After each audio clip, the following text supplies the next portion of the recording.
unbelievable satellite images show how Russians plunged Ukraine into total darkness, chaos ensues, and so unsurprisingly, Ukraine suffered far more damage to its infrastructure than the government and media let on. It was just a matter of time after all.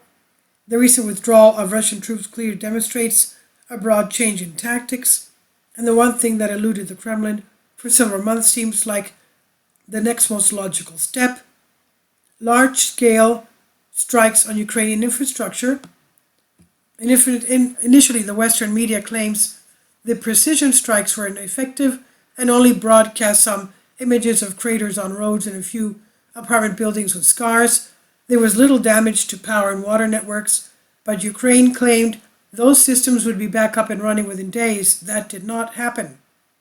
Unsurprisingly, Ukraine suffered far more damage to its infrastructure than the Ukrainian government and media let on.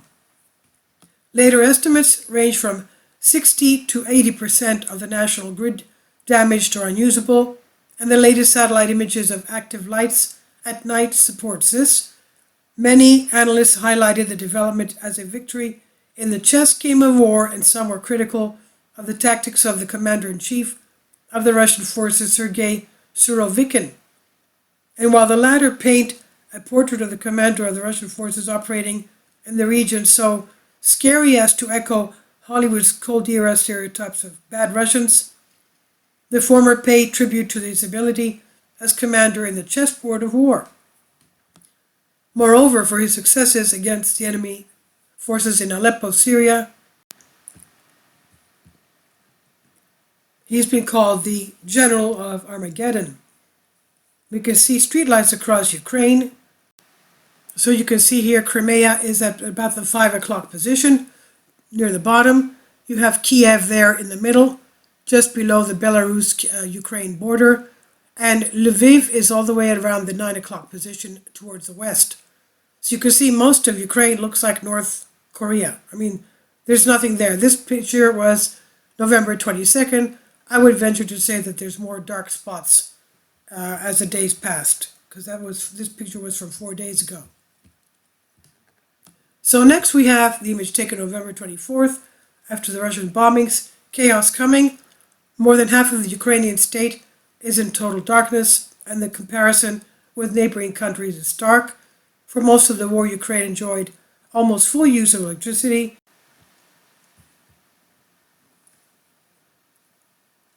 The electricity grid, internet, water, natural gas, and other amenities, which is highly unusual during an invasion, and yet they had all this.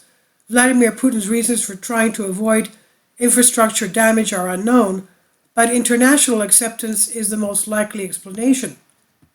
With energy resources almost destroyed, the citizens of Ukraine face a long, cold winter with little and no heating. Of course, they have no water either. The great attack and collapse is imminent. General winter. No doubt the media will present it as a cold weather holocaust. However, infrastructure destruction is usually the first measure of a large-scale attack. It's standard operating procedure for U.S. military, for example. At this point, the coldest temperatures have yet to reach Ukraine, with an average of lows of -6 degrees Celsius in December. This weather is not a problem with the infrastructure intact, but with the grid down, it will be chaos, of course. Water pipes will freeze and collapse in major population centers, leaving only well water. The effects of the cold will be cumulative, and without heating and electricity, most other functions, including economic functions, will cease. The population of Ukraine will have gone from relative comfort to brutal survival in a matter of months. The next most obvious result is a refugee crisis, with millions of people seeking refuge in neighboring countries to escape the cold. Although mainstream analysts admit the network problem, there is still very little coverage of the real consequences we are about to see.